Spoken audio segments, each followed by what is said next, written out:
Ooh. You scared the dog. Well, he's scared of everything. There's a baby. This boy is scared of the microwave fan. Oh, same. Same.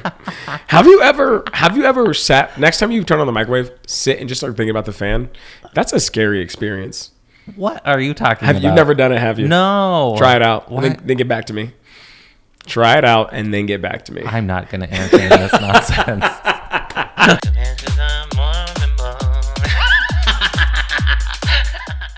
I really just wanted you to be like at the microwave fan, starting to tear up because you're getting scared. Welcome to Confessions of Mormon Boys. We used to be Mormon. And we used to be boys, And but we're no longer Mormon. And we're now silly little gooses. I wanted to make sure you had to say one. I was waiting for you to fill the gap. I was like, We got to work out this formula. We got to work on that. We got some notes. People were like, dadgummit, if you don't get a fun little intro song in. I know. I know, like the idea of an intro song. I know. We'll figure something out. You will. That could be fun to write one, huh? It would. Go. I know you have. I know you got it. Here we go. I don't know what's about to happen. Silly little gooses, Silly Mormon boys. horse. Used to be Mormon, now they're not. Silly little. Used to be boys, but then they grew. Confessions. Now they're little gooses, and so are you. Yeah! I didn't even include like the Confessions of Mormon boys in it. I whispered confessions every now and then. Oh, perfect. Okay, so for all you guys telling us to come up with the intro song, That's what you're it is. welcome. Some high quality. It must be said that, like, I think there's something, I don't know if it's like a pride thing about being Mormon and Mormon culture, but like we pride ourselves on being able to have fun in like any situation. Oh, yeah. You know what I mean? Is that a Mormon thing?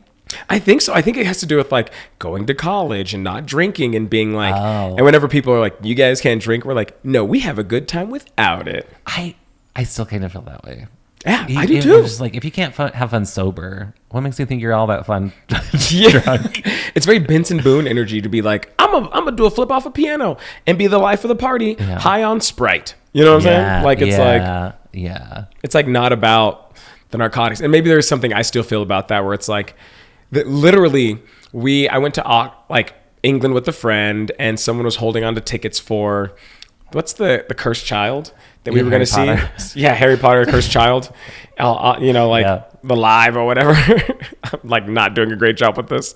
But anyways, the friend that's holding on to them for us, they like are at Oxford. And so we're like, oh, we'll swing by and grab the tickets before we go. And they were like, well, we're in the middle of a party. So we're like, oh, okay, Moen and I. Yeah. Moen and I, we go. Yeah. Moen's wearing this shirt that says, you're freaking meow. And there's a big cat and like space on it. Yeah. And I was wearing like schlubby travel clothes. Yeah. But we're like, oh man, we're going to go to a college party and we're like older. So we go to this college party. People are getting sloshed. We find our friend. They get the tickets. We have to cross back through the party. But then that song comes on. The Confessions of Mormon Boys song? God, no. But a song comes on. Okay. Yeah. Cut to 2 weeks later, we get a picture from our friend who's holding the tickets. We made it in the school paper on the front page. They're like, the best opening social ever. Moen and I are on tables. I've never seen someone get more complimented about a cat shirt with a pun on it. Yeah. But like, we just had such a good time at that night. Yeah. It was so fun. That is fun. Yeah. Yeah. You were there too, right? I was, but I didn't go to pick up the tickets. You went and like did like a movie or something. I can't remember what I did. Yeah, you guys went to a crusty movie and got like bad popcorn. Oh yeah, we saw the Kings. What's it called? The Kingsman. The Kingsman 2. And it wasn't very good. But we're like, we're seeing it in London, and that's so cool. And it wasn't. And the popcorn was terrible. And I remember thinking we had to go do the busy work and you guys were doing the fun work. And then later we were like, what? We had a crazy Oxford story. Like, we weren't nerds for the first time. Those kids are smart. that was karma. Yeah. Oh, we're already getting into the stories, huh? Yeah. Yeah. Okay, we have 2 other stories for you today. Adam's got a juicy school one? Oh, I don't think it's like a juicy one. So when I was in high school, I loved Spanish. It was like my thing. When you were in high school, like you don't love it I'm so rusty. But you were like obsessed. Yes. I do remember meeting you at BYU, and you were very proud of how good your Spanish was. Yeah, and it honestly probably wasn't that great. But for like a high school Spanish student, amazing. Yeah. But, you know, that's a low bar. ¿Cómo estás? And you're like tucking your hair behind your ear and like, see? Okay, I love this. So I had 2 Spanish teachers, one for Spanish 1 and one for Spanish 2 in AP. Okay. And my Spanish 2 teacher, I adored. She was my favorite teacher ever. Oh, yeah. Senorita Taylor. Okay. We just vibed, and for some reason, Spanish just really clicked with me. So I was sort of the star pupil. Okay, with Senorita Taylor. It's like the most like white Spanish teacher name. Yeah. Senorita Taylor. It's me. It's me. And it was great. And so that Spanish 2 year, the first year I had with her, we were vibing. I was learning so much. I was doing really well. It was just like, man, I found my thing. I didn't really have a thing up until then. And we just had a great relationship, and her Spanish was amazing. I just learned so much. And then I think our first holiday came, Halloween, and she handed out these pieces of papers for Halloween vocabulary. And each word had a little drawing next to it to help you learn it. But each drawing was very childish. It looked just like squiggly and not very good, and sometimes slightly confusing. And it was like, these are bad drawings. Who drew this? So it was comical. And of course, high school students, not me, said like, oh, these drawings are so stupid. And Senorita Taylor goes, sit down. We're going to have a talk. Yeah. Because she's like, my sister drew these. Yeah. Yeah. And she was like, but you need to know that my sister was an amazing artist. Okay. And she was so talented. She was on track to be like a professional painter. She got her degree and was just like doing really well. Okay. And then there was a car crash. Yeah. And injured her hands.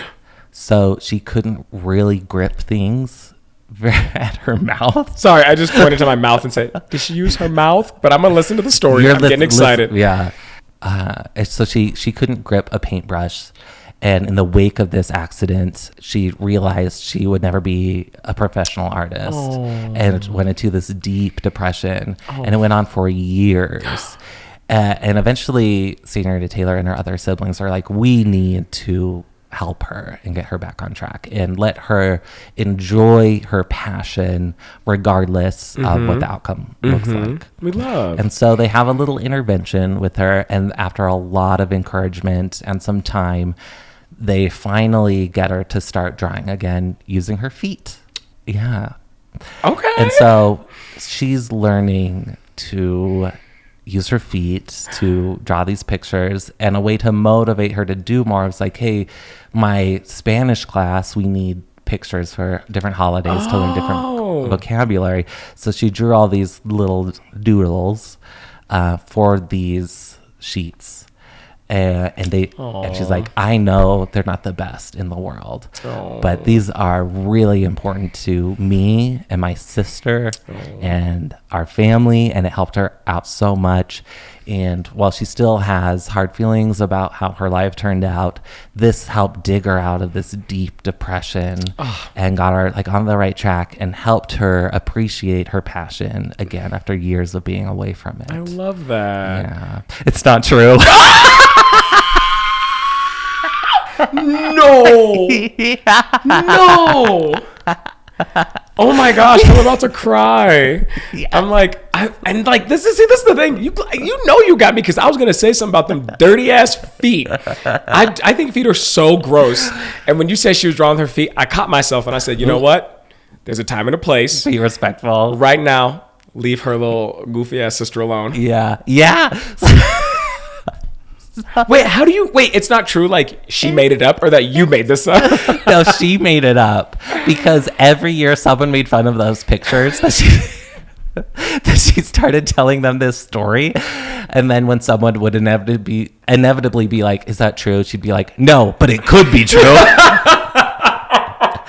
Let that be a lesson to you. Like, you need to learn to be respectful and not make fun of things you don't understand. I don't know why that's a lesson. She lied. Like, it would be like, it's like parents being like, their kids starving who would eat this food if you didn't eat it. It's like, well, if that was true, maybe not finishing your food would be a problem, but it's a lie. But then, our young, impressionable minds are like, oh, we got to be careful about like what we make fun of. And I'm so glad I'm the one who didn't say that the drawings were stupid. Turns out her sister really did draw them. She's just... She's just really bad at drawing. She drew with her hands? Yeah. And they were that bad? Yeah. See, Senorita Taylor set her sister up using them goofy, ugly-ass pictures, talking about, you need to sit down. No, you need to get more updated pictures. Yeah. Draw with them? No. She actually did draw them? Yeah. And I think... Was she actually offended that people were making fun of her? Or was she like having fun with it? Oh, she was having fun. She wasn't offended by it. She just thought it was a fun opportunity to pull a prank. I respect that game. Yeah, I respect that game. And so after she told us the story, she made us all swear to secrecy that we wouldn't tell other students so that she could keep doing it. Oh, amazing! Mad props to Senorita Taylor. Senorita Taylor. Oh, one of my favorite. And like that's one of the reasons why she is my favorite. Like not just like how she taught and was a teacher, but just like who she was as a person. And even after high school, we kept in touch for a while. Just every once in a while I'd drop in and visit, and it was fun, like maintaining that relationship. Yeah. And then I know, oh no, a few years ago she passed away because from a car crash where she lost her hands. That would have been incredible. That would have been incredible, like full circle. No, it's like, it's sad. She had foot surgery and then got a blood clot that went to her brain. Oh, no. Yeah. So, at least it was peaceful, but it was very sudden and jarring. Like, she was still pretty young, and it was hard for me, but she was so formative for me that I got a tattoo. For her. Oh, girl. Just put your leg right on up there. I know you like feet. What is it? Yeah. It's a squid with maracas. Oh, that's for her. Yeah. Oh. Because she called me squid, and the maracas are for Spanish class. Oh. And then I think after she passed away, I came out and had my own like coming out journey. And there was a part of me that was just like, would have been cool if she knew that part of me. Do you think she would have been like super supportive? There was always a bit of a question. It's always scary, right, about coming out? Yeah. And she was a very supportive person. She was very cool. She loved me. But I was just like, but she's also very Mormon. And I just don't know. And then like last episode, we talked about like dead people visiting you in your dreams. Yeah. I had a dream of her dressed up in like pride gear coming to meet. Oh, I know. And that gave me like a lot of peace. But it was also like, there's a part of me that like, I don't know if I believe that was like a real experience. This is my thing. Why not? Yeah, very well could be. What does not believing that give you? Yeah. And what does believing that, whether it's real or not, give you? Yeah. Right? And if believing that gives you peace and answers a question that you could never have answered and gives you confidence, why not? Yeah. But here's the great end of the story. Yeah. So I got married last October. My first Spanish teacher, Senora Swartz, who's still alive, and knew Senorita Taylor quite well. She missed the reception. She had some family obligations, but she reached out so that she could meet my husband and we could have dinner together. Dang, you were really close to your Spanish teachers. I know. Like, what? Who? What? Who is this? That's like the equivalent of like, you're like the little twink to the English teacher legend, where it's like every English teacher has a twink, but Spanish teachers loved you. And so we had dinner and she got to meet my husband and it was wonderful. And then she told me that Senorita Taylor knew I was gay in high school. Did she say how? She could just tell. Senorita Taylor came out clocking your shit. She did. When you she could read. It's probably that little Spanish accent you would do. Be like, Senorita Taylor.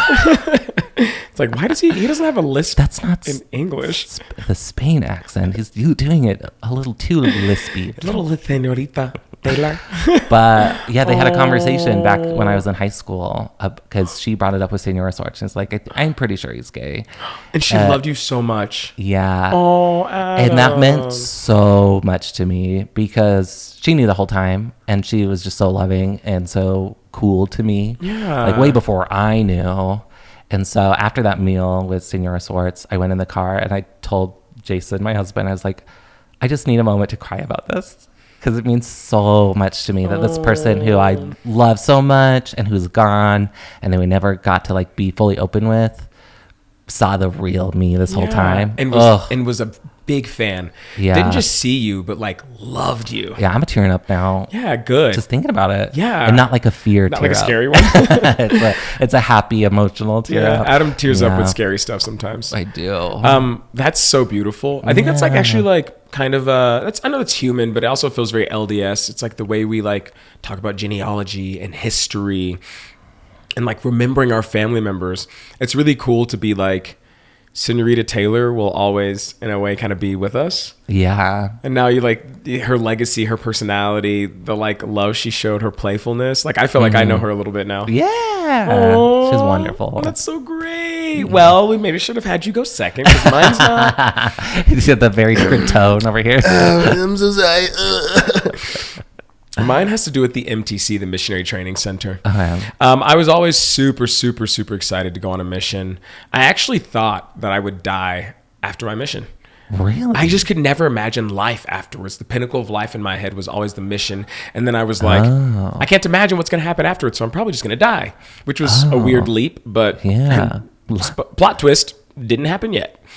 I guess you still will die after my mission. First off, don't need that negative energy in my life. Well, the mission's over. Everything's after the mission. I'm not listening. La la la. But yeah, I always loved the MTC, and I was an overachiever in my family. I graduated top 10 of my class in high school, got a full ride scholarship to BYU, was high achieving at BYU. Like it was just like I do the things and I do them well. Yeah. And one of the things I pride myself on is like, I kind of consider myself a little Senorita Taylor myself. Like I'm playful, but I like love people. Yeah. Like I tease, but I want to like invite you in. Yeah. I don't know if that's accurate. You might hear that and be like, no. that was not. Like, no, I think that's true. I will like joke with people out the gate. And so I feel like I'm always like really receptive to like when people are trying to crack jokes. I'm like, I'm going to be a generous audience. Well, my dad drops me off at the airport in Dallas, and right before he does, he's like, you don't have to go on your mission. Ooh, because he's not Mormon. He's not Mormon, no, he's Baptist. And he was like, you don't have to go on the mission. And I was like, I know, I really want this. And he's like, okay, fine. Then if you're going to go, and he hands me a box of condoms, he's like, take these. And I was like, Dad, I'm not going to need those. He's like, you never know. That's sweet, though. Isn't that sweet? Yeah. He was like, you're going to go to Brazil. I don't want little Stacey's running around. You up. They're gonna. He was projecting. So I was just like locked on, right? Mm-hmm. I never had parents like forcing me to do it. I was always like leading the way on my own. So anyways, I get to the Missionary Training Center. They're a little late because I'm like things were delayed, but I finally link up with my companion, this guy I'm going to be spending the next like several weeks with. We'll call him Elder F. Cool dude. Just kind of like a jock. Just was like always like, cool dude, jock. I'm kind of like a goofy little clown. So we like kind of hit it off pretty quickly. We're like so excited. He's like super warm. And we're late to like the little missionary like orientation thing. Okay, yeah. And so we like shuffle in and we're like in the back. And missionaries are going up and like introducing themselves. They're like telling, this group of people who are going to be like their cohort for the next like couple months, like about them so we can get to know them. And one guy goes up and he's like, hey, I'm elder so-and-so, la, la, la, la. Another guy goes up. Everyone's so dry, right? And you can kind of feel that it's like, okay. Yeah. We're all a little nervous. We're all a little excited because it's like, first day of school. Yeah. But also it's starting to really drag. One guy goes up, and I know he was like, I saw this look in his eye, and I was like, he gets it. Called him Elder E. Elder E goes up, and he's like, my name is Elder E. Immediately jumps into a bit.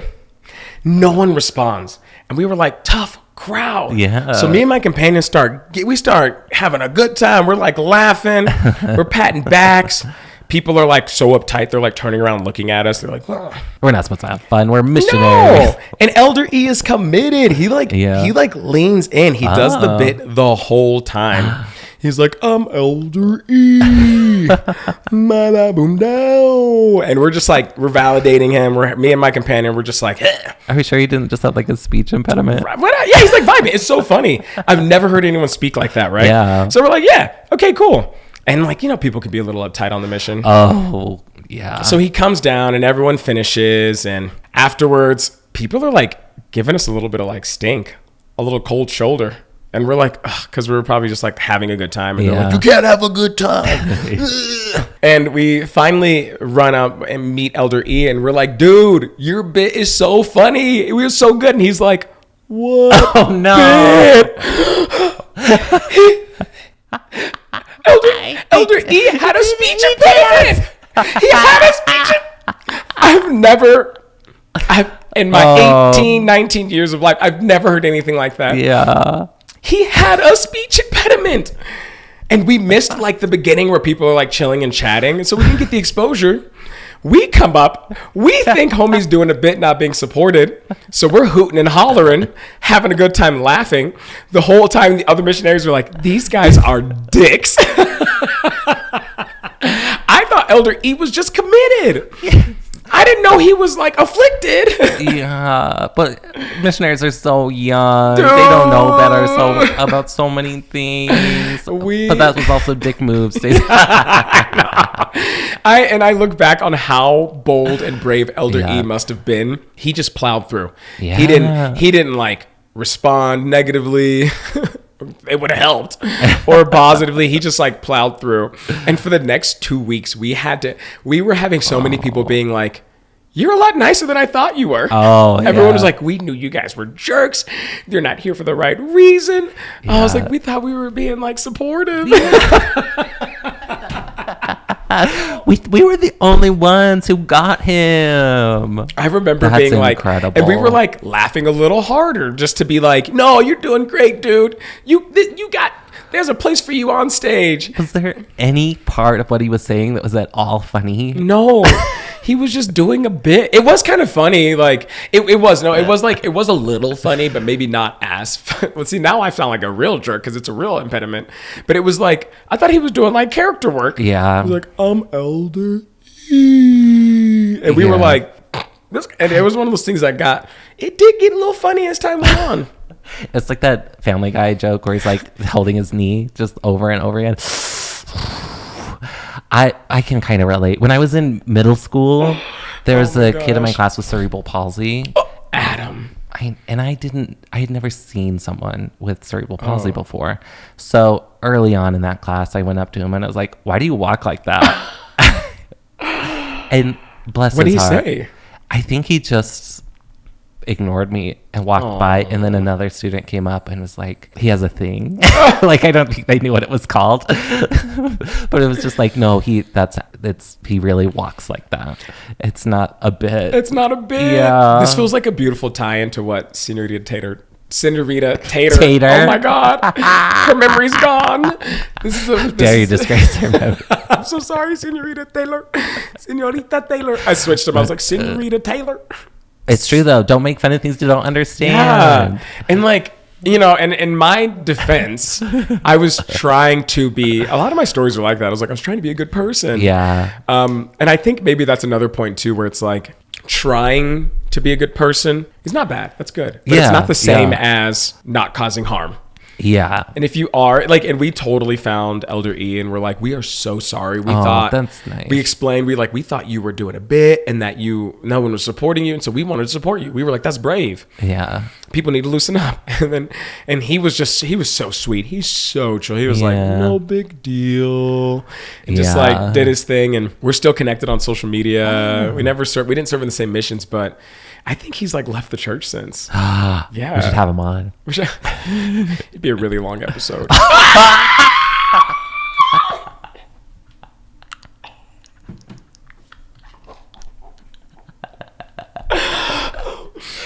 People can watch it 2 times speed.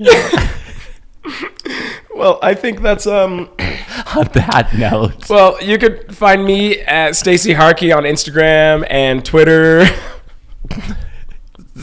You could find me at Hey Adam Berg on Instagram and Twitter, and my book's on Amazon. Oh, his books are so good. Oh my gosh. I hope they're not listening. Yeah, we should have him on and Senorita Taylor's sister. Draw some stuff.